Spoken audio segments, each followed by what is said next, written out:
Beleza. E vamos aqui, eu vou pegar a aula 12, o final dela. Veja, a gente descobriu, né, fazendo uma adimensionalização da equação, que a gente poderia escrever a equação Navier-Stokes de uma forma adimensional.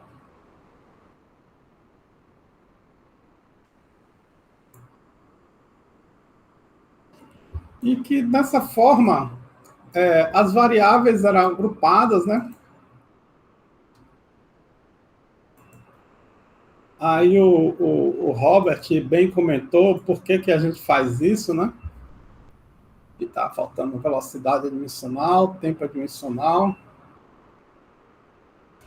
Se a gente comparar aqui com a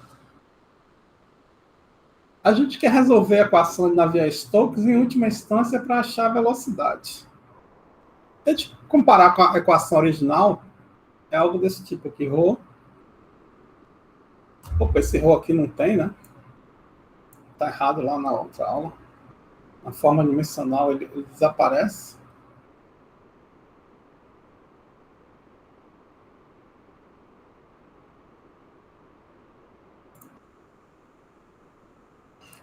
Senão aí era uma equação dimensional, né? Esse ρ aqui não existe. E aqui está tudo dimensionalizado. Final de aula é complicado. Então, na forma agora, isso aqui é a forma adimensional.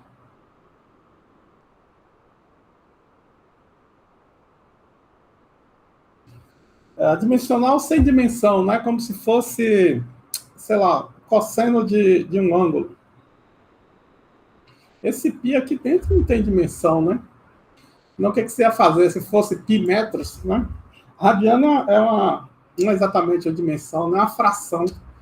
É igual quando você fala 1% é 0,01, né?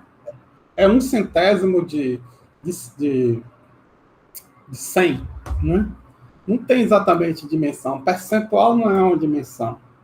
A matemática que vocês viram em cálculo é a matemática adimensional. A matemática ela não tem dimensão. A engenharia tem dimensão. Você não pode chegar para seu chefe, ele te perguntar o volume do reator, você falar que é 0,3. Vai perguntar 0,3 o quê? Metro cúbico? Decímetro, milímetros? Pé? Né? Você tem que botar alguma dimensão aqui. E quando a gente deduz a equação Navier-Stokes, né? Ela é originalmente uma equação dimensional. Menos o gradiente da pressão, mais μ laplaciano da velocidade.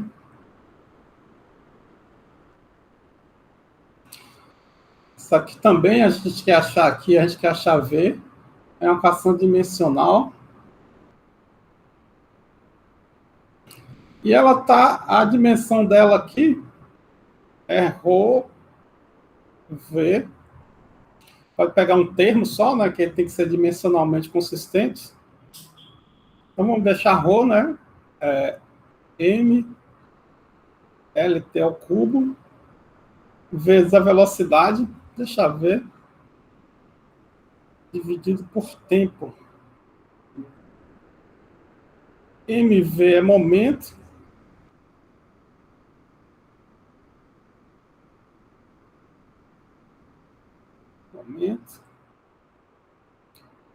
por unidade de volume, L ao cubo é volume.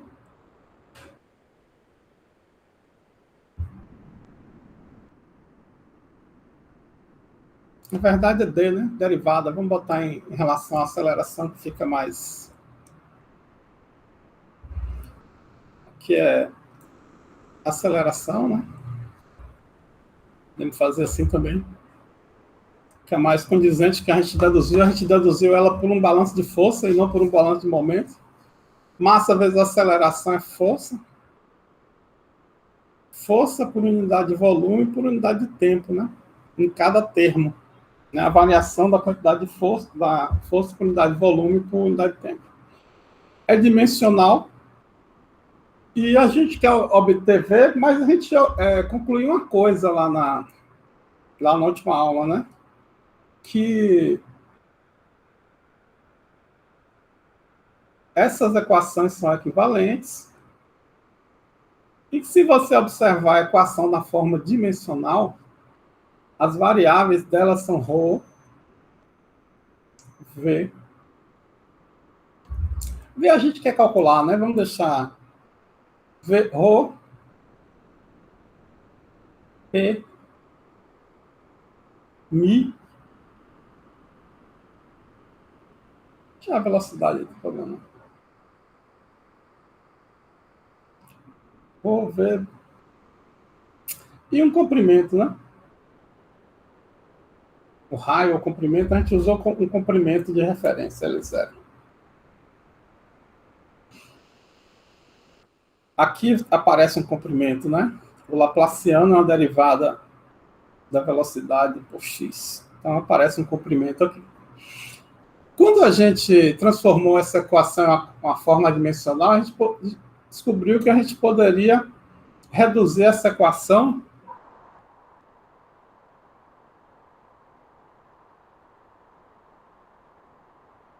para 3 grupos adimensionais. Então, por exemplo, se você estiver fazendo um estudo de escoamento em um tubo reto, né? Você está lá estudando escoamento em um tubo reto. Aí você quer achar um cálculo comum é você achar a perda de pressão com a velocidade. Os dois são equivalentes, né? Tem alguns estudos sobre isso. Eu só vou ligar esse ventilador aqui mais forte, está muito quente.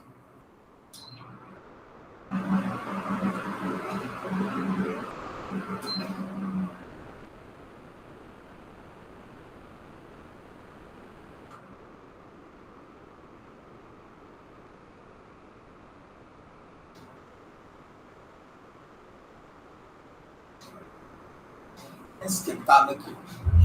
Veja. Aí, se você quer achar o ΔP, a queda de pressão nesse tubo,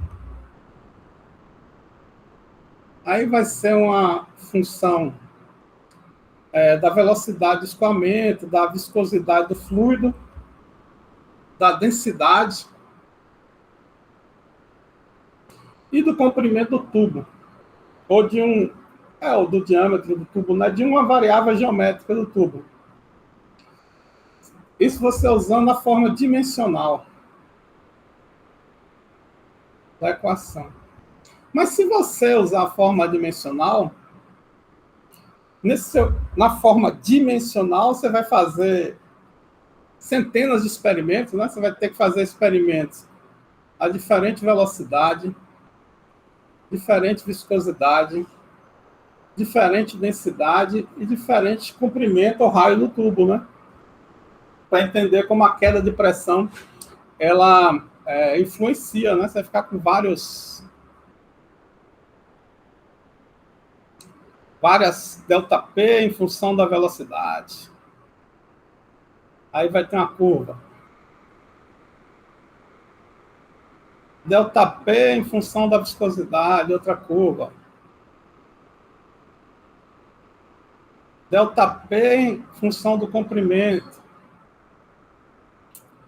E excessivamente, né? ΔP em função da densidade, aí varia pouco. Aí veja, mas se você fizer esse estudo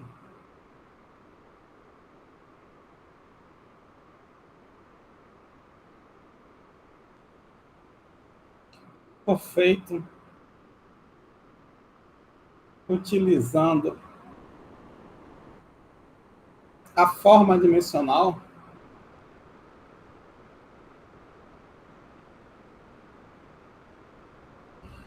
e a gente escolher uma condição que a gravidade seja desprezível, né? Aqui podia ter algo relativo à gravidade, não tem, mas para a forma dimensional, deixa eu pegar ela aqui.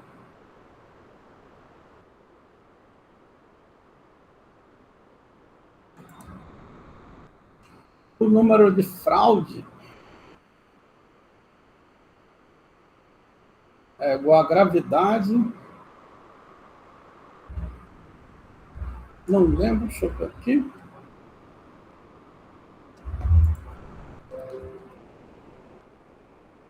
Sempre esqueço dele, a última aula eu tive que colar também. A velocidade de referência à gravidade.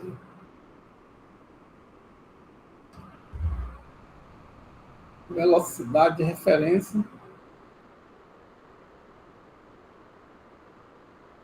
Se você escolher uma condição em que o número de fraude é muito grande, para desprezar efeitos de gravidade, como a gente desprezou aqui também, né? O tubo é reto, né? Todo mundo está sujeito à mesma gravidade aqui, não tem exatamente o efeito de gravidade, mas para formalizar isso aqui, fraude é muito alto. Então, isso aqui tende a zero. Então, o seu problema resume-se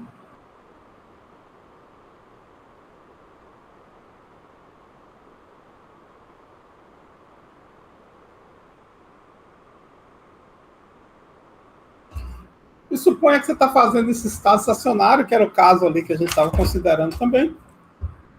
Você vai precisar fazer só esse experimento aqui, ó. Delta P em função do número de Reynolds. Assim, né? Na verdade, é uma curva louca, né? É uma função bem complicada. E, na verdade, esse foi um problema, né? Deixa eu ver se eu acho. Ver se está aberto aqui. No meu.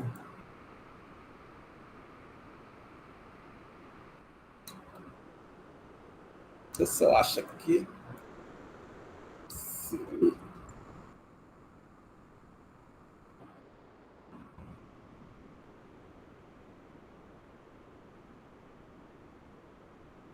Esse foi um problema da mecânica dos fluidos, foi um problema que Reynolds trabalhou, né? Aí deixa eu ver se eu acho aqui o gráfico de Reynolds, que ele estudando esse problema, devia ter... Só me ver agora a cabeça aqui para trazer isso na aula, né? É uma curiosidade.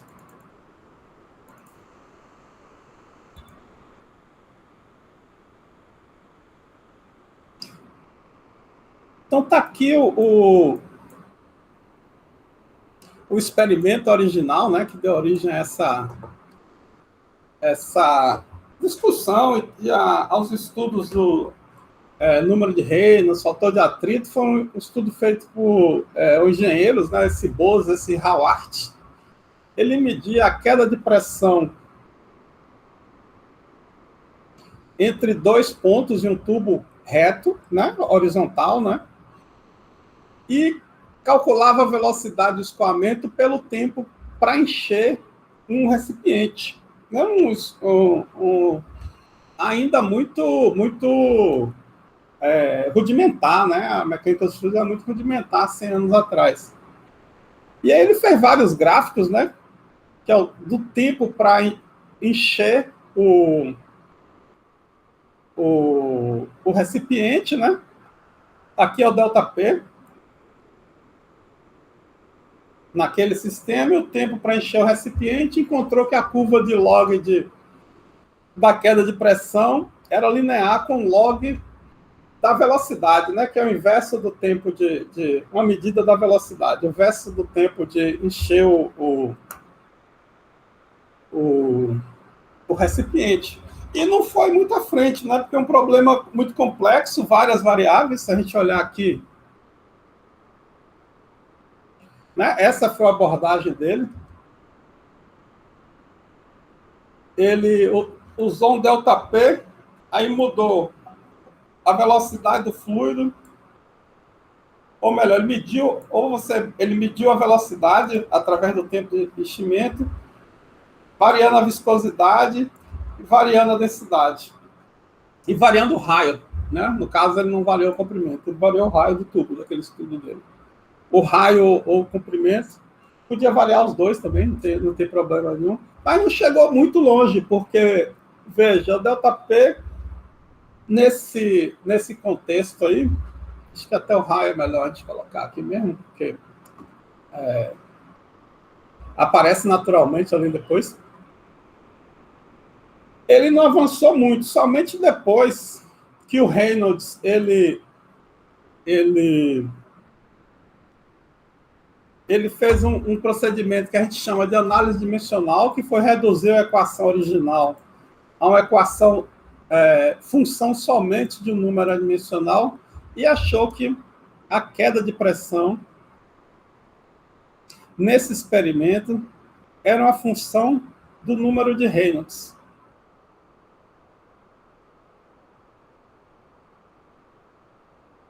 Então, ele reduziu enormemente o esforço de modelagem, né?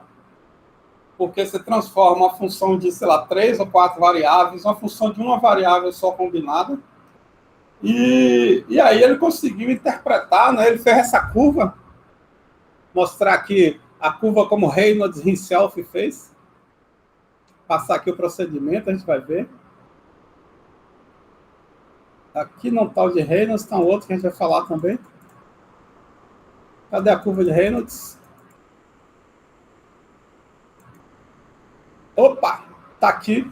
Ele conseguiu reduzir aquele dado. Esse aqui é a π, é a pressão adimensional, nesse caso, em função do número de Reynolds. E conseguiu reduzir os dados do cara, né?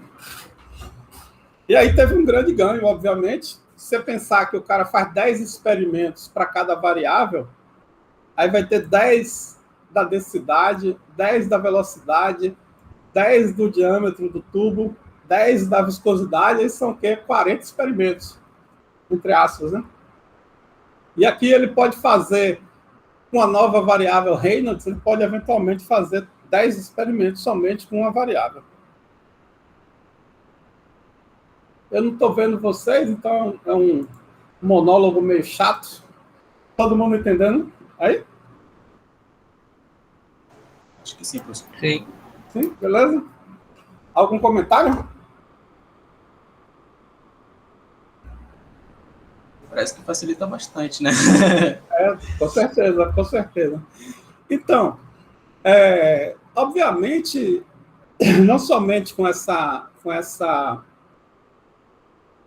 simplificação, né, do Reynolds, outros processos foram feitos e criou-se um procedimento formal de achar esses grupos adimensionais, né?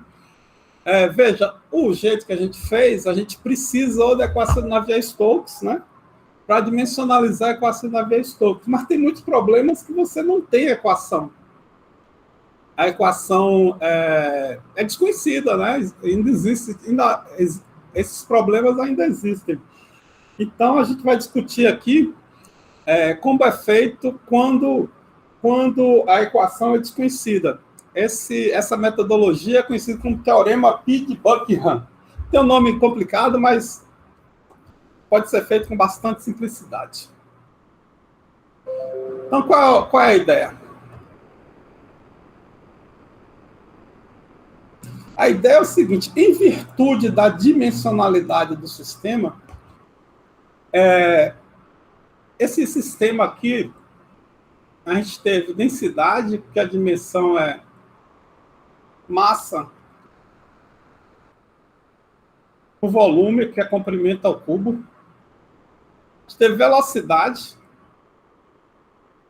que a dimensão é comprimento por tempo. A gente teve o próprio comprimento, que a dimensão é comprimento. A gente teve pressão, que é força sobre área, que é massa vezes aceleração dividido por área.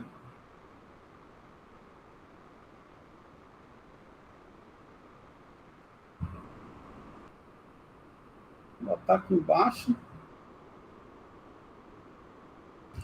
Opa! é M.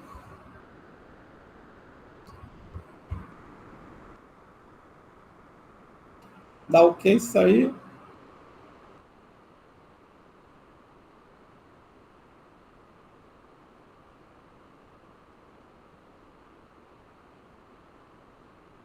LT2, né?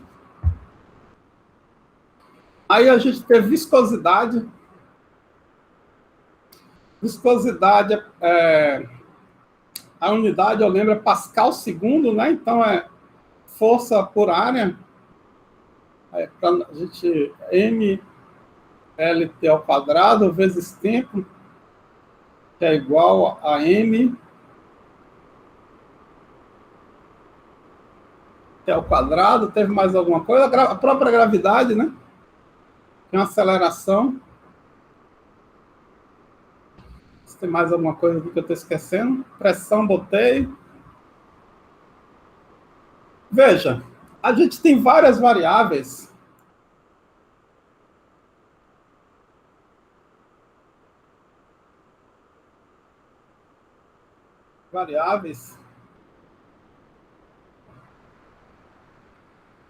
Mas temos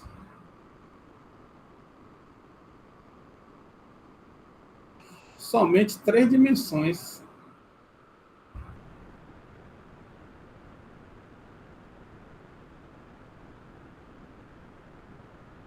Que é massa, comprimento e tempo.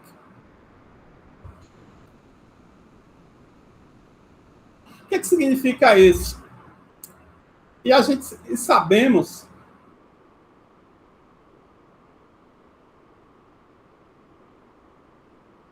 que as equações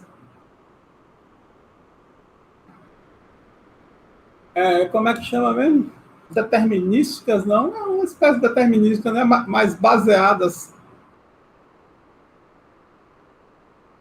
em modelos físicos, fenomenológicos. Tem, né, deve, né, tem que ser dimensionalmente consistentes.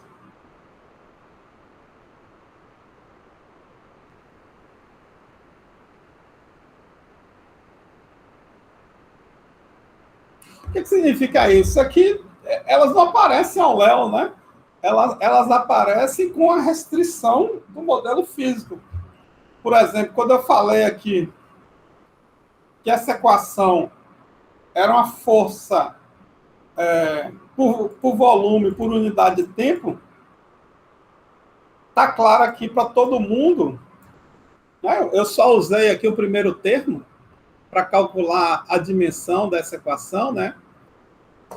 Que foi esse termo aqui, né?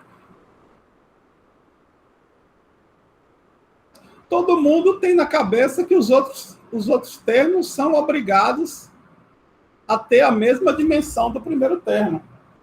Então, eles não aparecem ao léu. Então, essa restrição na forma que essa restrição que as dimensões impõem às variáveis, como elas aparecem, ela pode ser usada ao seu favor. Então, o que eu vou fazer? Né? O que fez? Tem que ser dimensionalmente consistente. Dessa forma,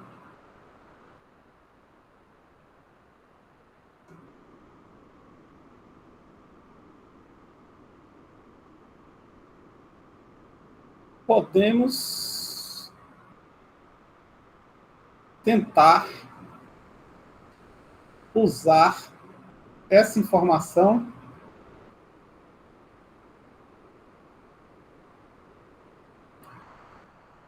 para obter um número de variáveis menor em nosso problema. Então, obter um conjunto de variáveis adimensionais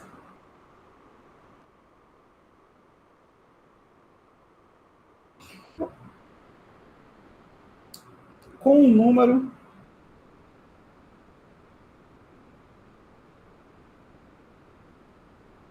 de elementos menor do que o problema original.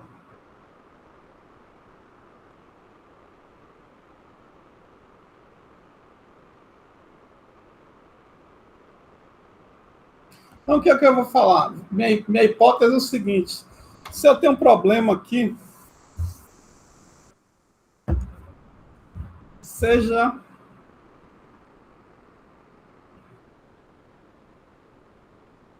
um problema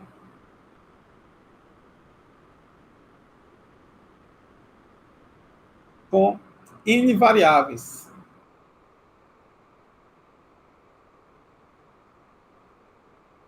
Aí, Q1, Q2, Q3, Qn. A dimensão dessas variáveis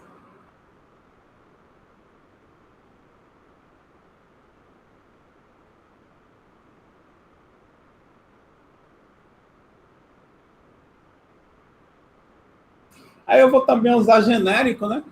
Chamar de D1, D2,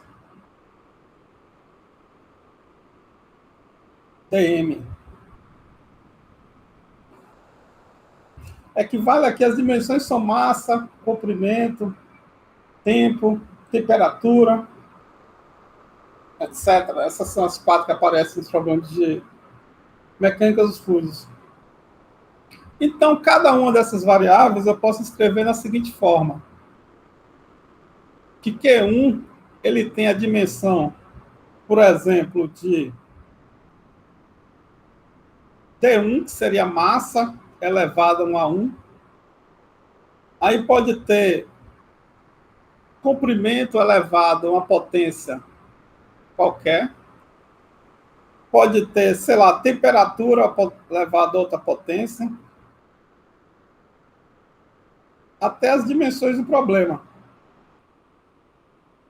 São M, né? Que eu falei que só a dimensão é M. Beleza? Todo mundo entendeu até aí? Acho que sim, professor. Sim? Beleza. Então, vou fazer com as outras variáveis a mesma coisa, né? Eu vou escrever, estou escrevendo de forma genérica, né? Que vai ser A2, massa, comprimento, temperatura.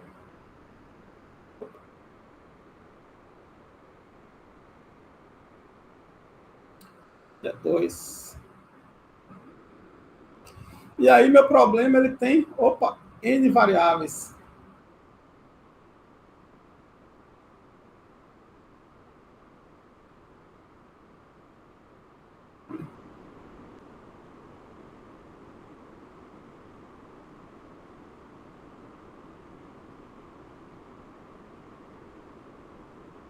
Vai ser o índice AN, né? AN,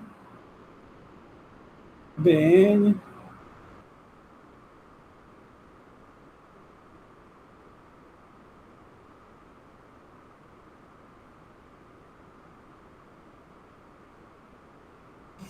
Beleza. Aí vamos supor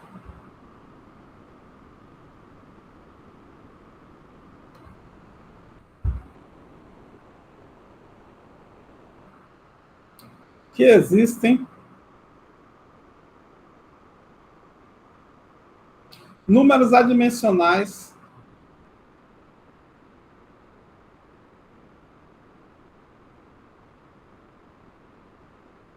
chamado de π, que podem ser escritos na forma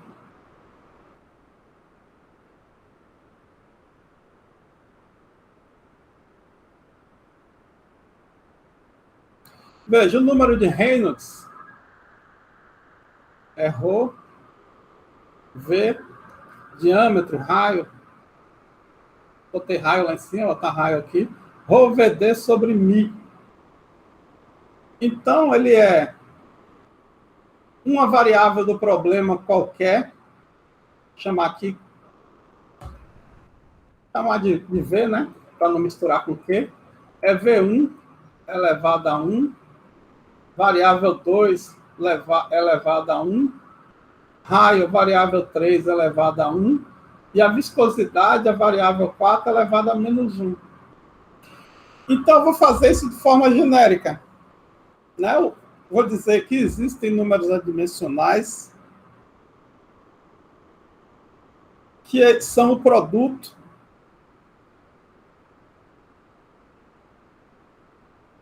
das variáveis originais do problema elevados a uma potência que eu não sei quem é.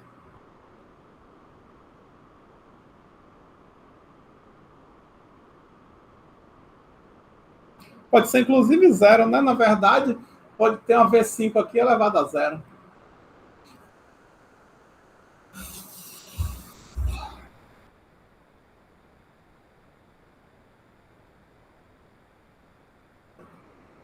Se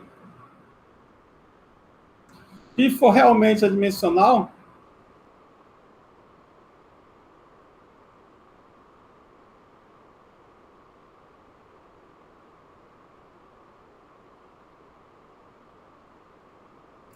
eu posso dizer que eu posso escrever ele em termos das dimensões, né? Ele não tem dimensão. Posso chegar aqui, π, a dimensão dele é 1, né? Não tem dimensão, que é equivalente a dizer que eu posso escrever π como... Na verdade, o ideal é ter esse sinal aqui, mas escrevendo ele toda vez é chato. Eu vou descartar ele. Fica subentendido que é dimensão. É D1 elevado a zero, ou seja, comprimento elevado a zero é 1. Massa elevado a zero. Tempo elevado a zero.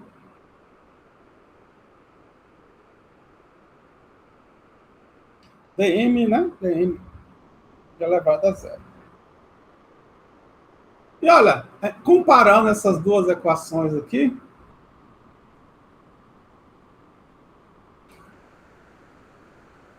eu posso reescrever isso aqui da seguinte forma. Essas variáveis Q também têm dimensão. Eu posso escrever ela na forma dimensional, por exemplo. A dimensão, chutando aqui, chutando que Q1 é uma densidade. Então, a dimensão dela, a gente já tem feito isso, ela é massa por unidade de volume. Ela é a dimensão de massa dividido pela dimensão de volume, que é igual a dimensão de massa pela dimensão de comprimento ao cubo. Então, eu posso escrever da seguinte forma, que D1 elevado a zero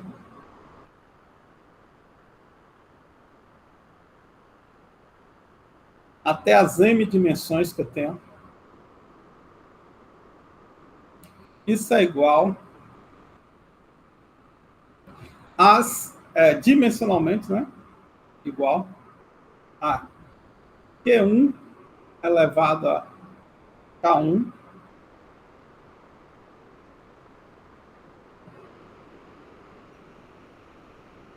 Q2 elevado a K2, Q3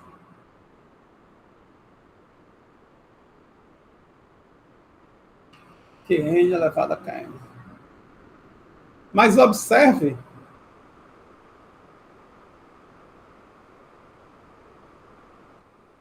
podemos ter mais de um número adimensional.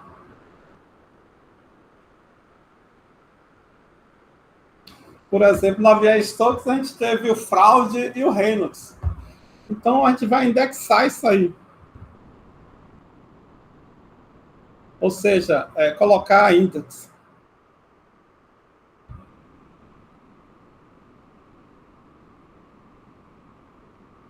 O π, ele é sempre 1, né? Isso aqui é sempre válido, qualquer que seja o π.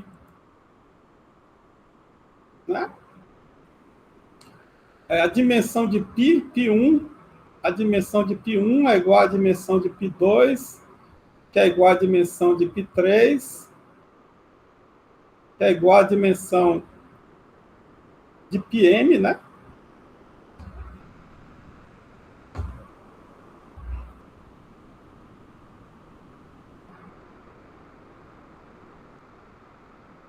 Que é igual, aqui vale igual, não tem problema. Aquelas dimensões da gente elevado a zero, é sempre igual a 1.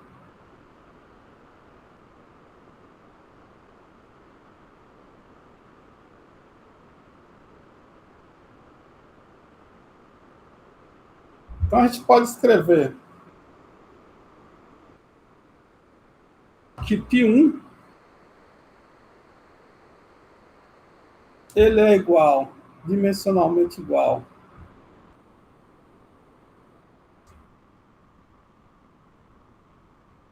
a d1 elevado a zero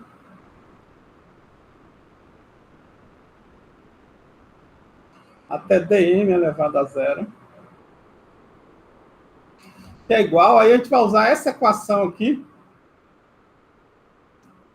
essa variável Q, ela tá aqui,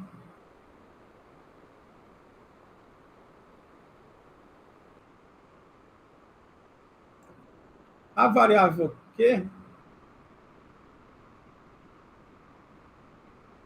Q1, também pode ser escrita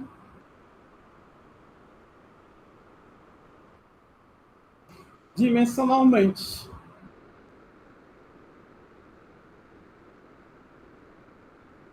A gente fez aí por causa da densidade, né? Mas agora a gente vai fazer por causa genérico. Q1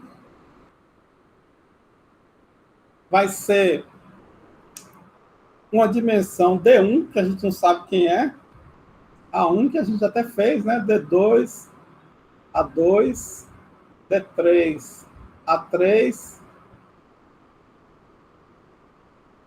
A gente chamou de A, não, a gente chamou AB, né? A gente manteve D1, B1, C1, M1.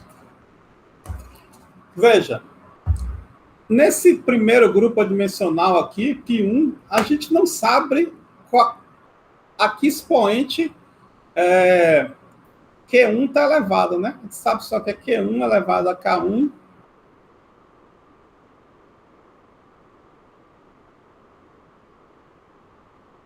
Q2 elevado a K2, Q3 elevado a K3,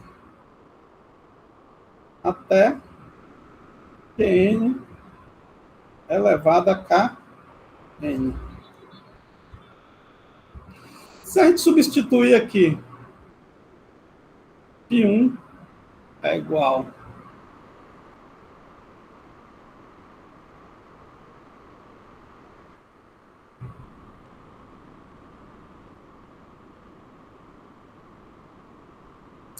agora a gente vai escrever Q1 em função das dimensões dele. Vai ser D1, A1,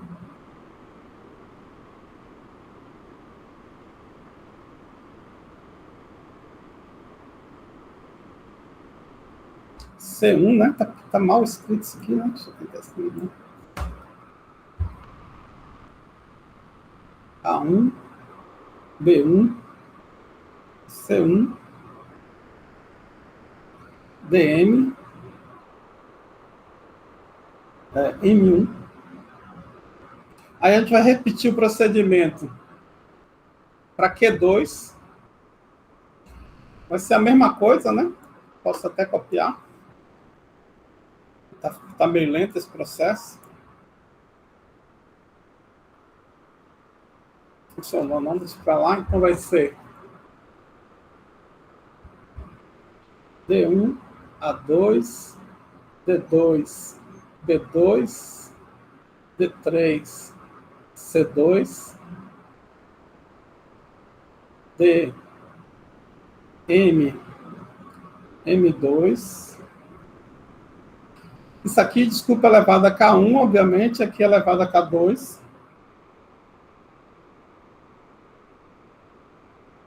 Até chegar aqui o último, que é o QM, aí vai ter D1 elevado a AM, D2, BM, DM, MN, elevado a K, M. Beleza. Aí eu posso fazer isso aqui também para P2. Aí eu vou tentar copiar.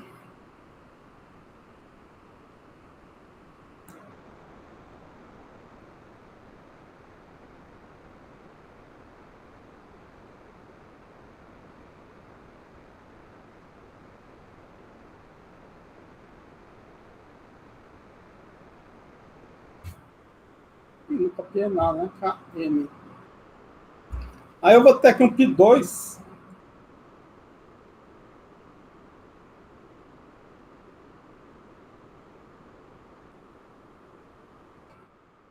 Jogar.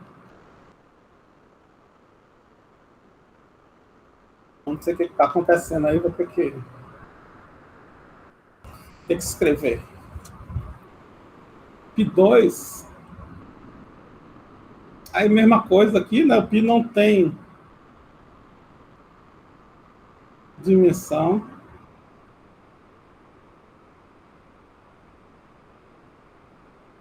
Vai ser igual a 2. Opa. D1 elevado a 2. D2 elevado a B2. Aí DM elevado a M2. Aí aqui também K1. Aqui a mesma coisa. D1.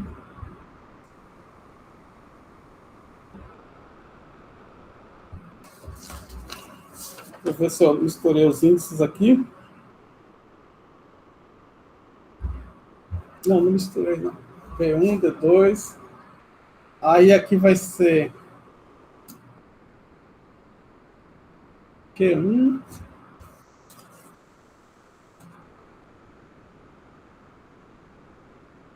Mudo os casos, né? D1, A2, D2, B2, DM, M2 elevado a 14.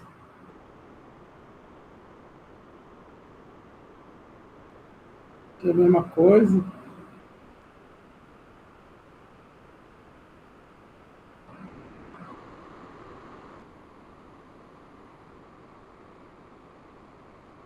Aí veja, eu posso escrever isso aqui. O que eu não sei, né? O que eu não sei? O que eu estou procurando? Eu estou procurando construir números adimensionais. E como é que eu construo números adimensionais? Elevando as variáveis a potências tal que a dimensão do número resultante seja zero. Se vocês compararem essa equação aqui, né, primeira, por exemplo, aí o que eu estou buscando? Eu estou buscando esses expoentes serem zero. Como? Né? Eu vou ter A1, K1, B1, K1, C1, K1, e aqui vou ter A2, C2, Q2, blá, blá, blá. Aí eu posso gerar uma equação linear para D1, por exemplo.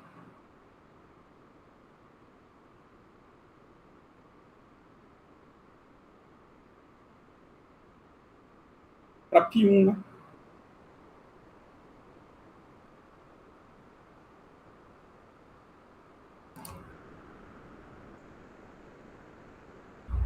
para P1 e D1, temos A1, K1, esse termo aqui, mais A2, K2, mais A3, K3, mais AM, KM, igual a zero. Concorda todo mundo com isso aí? Sim, professor. Parte do índice é chata, né? E para os outros índices, a mesma coisa. Para D2, a gente vai ter B1, K1, mais B2, K2, mais B3, K3, mais BM.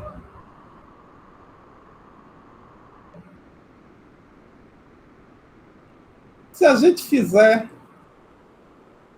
se escrevermos todas as equações,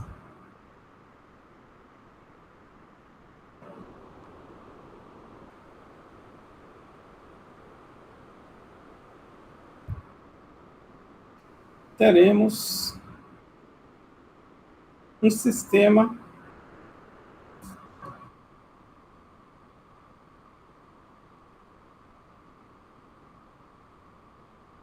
com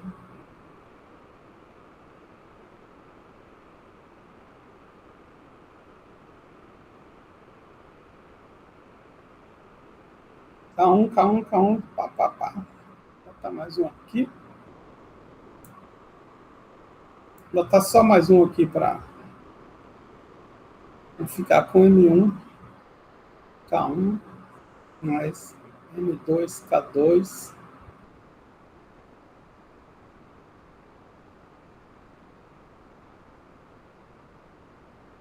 M, K,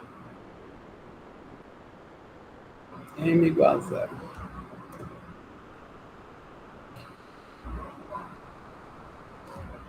Aí vamos ver, termino de copiar isso.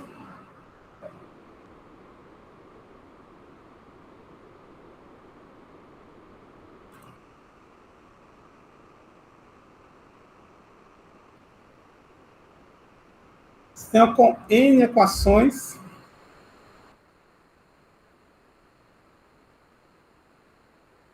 cujas incógnitas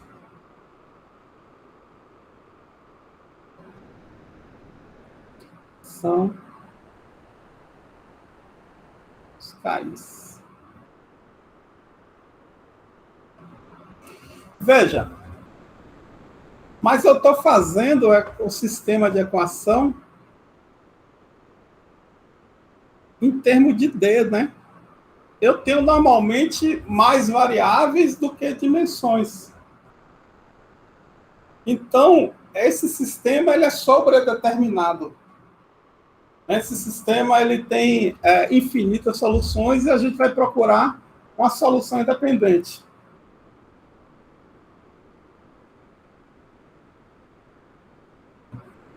Se, supondo que o sistema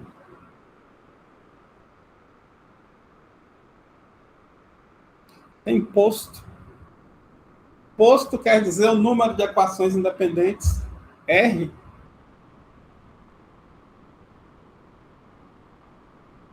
Teremos, não, podemos escrever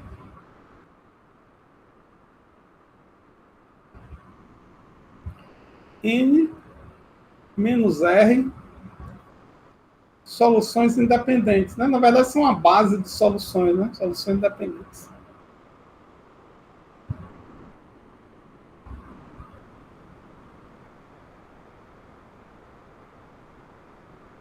Logo,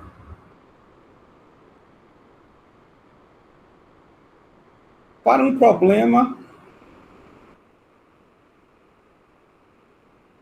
com N variáveis iniciais,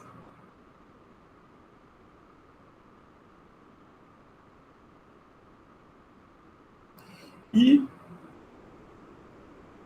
R dimensões temos N-R grupos adimensionais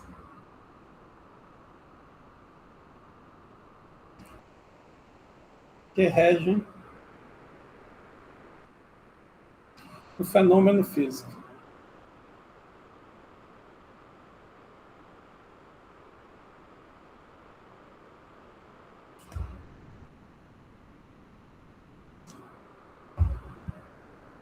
Teorema de Buckingham, como ele enunciou, é o número mínimo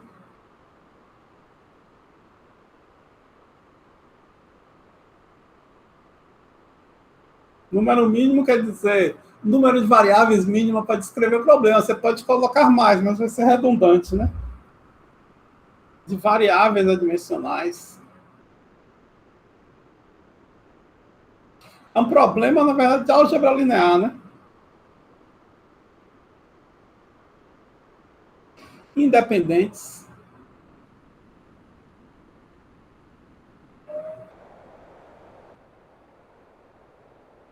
é igual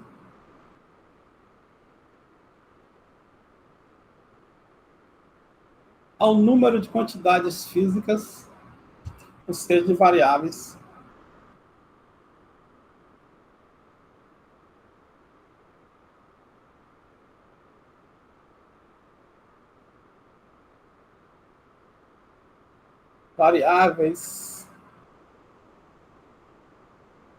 propriedades físicas,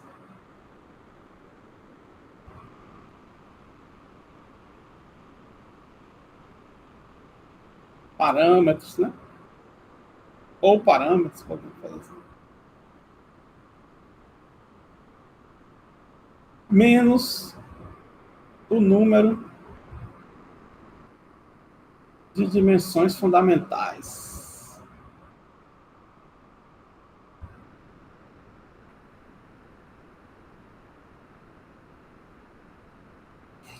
É isso. É chatinho aí a parte do índice. Eu peço desculpas aí, porque é chato mesmo. E ficar seguindo esses índices é bem chato. Mas paciência, é do teorema. Vamos dar aí 5 minutinhos para dar um relax aí, a gente volta. 10, beleza. 10, na verdade, né? Se fala